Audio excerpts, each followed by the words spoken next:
Մահսա Ամինիի սպանությունից հետո սկսվեց շատ մեծ ցույցերի ալիք «Զան զենդեգի ազատի», «Կին կյանք ազատություն» սլոգանի տակ, որտեղ այդ հիջաբ կրելու դեմ պայքարը դարձավ սիմվոլ, սակայն հարցը մենակ հիջաբի մասին չէր, ազատության, արդարության, հավասարության մասին էր։ Այդ ցույցերն էլ ճնշվեցին, ցուցարարներին վերագրեցին որպես լրտեսներ, այսինքն հետաքրքիր է այստեղ, որ հեղափոխական ռեժիմը նոր հեղափոխության ալիքը լեգիտիմ չի կարող համարի, եթե երկրում դժգոհություն կա, ապա դրսից է դա ուղղորդված։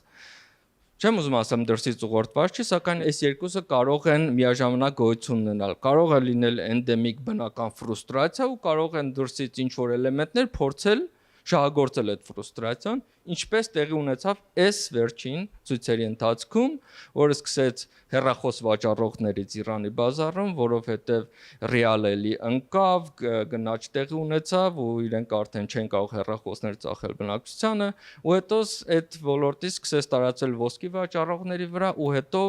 շատ արագ արդեն դարձավ ավելի հանրային, այս անգամ ռեժիմը նույնիսկ իր ստանդարտների համեմատած բավականին ագրեսիվ արձագանքեց ցույցերին։ Ինտերնետը արդեն երկար ժամանակ է Իրանում հասանելի չէ, սակայն վերջին տվյալներով կարծես թե կարողացել են զսպել այս ցույցերի ալիքը, սակայն հազարավոր զոհերի գնով։